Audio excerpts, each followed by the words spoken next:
Welcome back. Hot on the heels of the Chinese New Year holiday is Valentine's Day.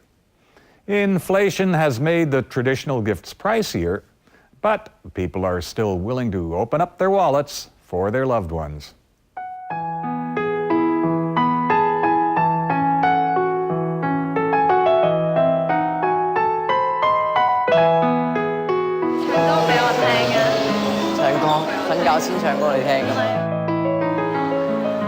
Tong and Candy have been together for 8 years.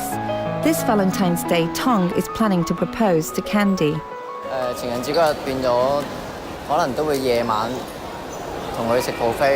I plan to have a buffet dinner with her that night, then give her a bunch of flowers and a diamond ring, which I plan to buy, to propose to her. I think the total spending will be about $40,000.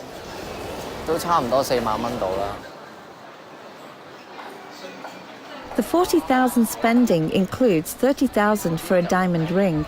Tong says flowers and a diamond are a must on Valentine's Day, even though prices have gone up significantly over last year. The flowers are more expensive. I just checked the price. It's like $1,000 for one bunch. Last year, I didn't have to pay that much.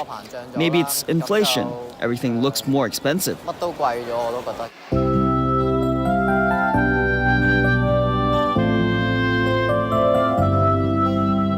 Some girls will like some of the lisianthus.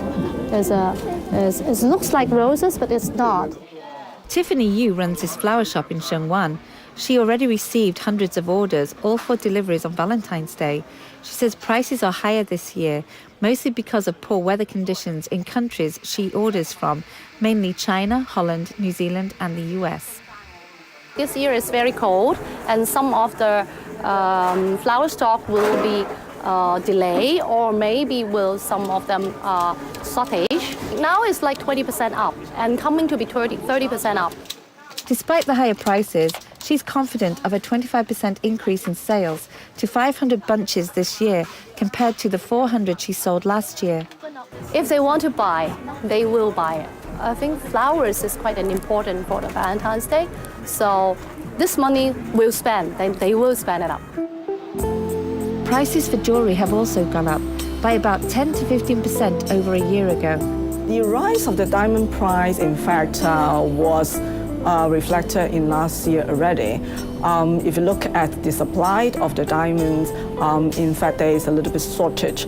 If you look at the world supply diamond like DTC, the diamond rough is already dropped by about 8%. And there's a growing demand in the emerging markets like China, India, and the Gulf, with the rising of the consumer spending affordability. But Lee is not worried that the higher prices will scare consumers away. Although there's a volatility in the stock market recently, but in general, consumers, they have a decent increase in their salary, and also with a handsome bonus.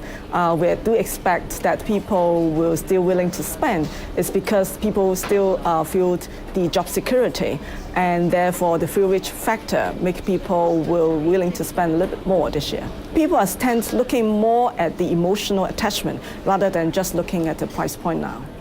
Another favorite for Valentine's Day is chocolate. Here we have some special packaging, especially in the heart shape, the assorted of the most popular chocolate. The most popular gift boxes sell at between $150 and $400. Again, that's about 10% more than last year. Due to the very strong euros, because all our products are directly imported from Belgium.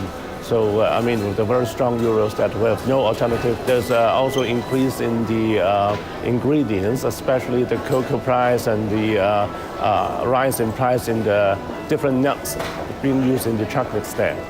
Still, Wong figures he'll increase his Valentine's revenue by 30% over last year. Through our Christmas and Chinese New Year's seasons, we do expect a similar increase there. That's why we have such a projections.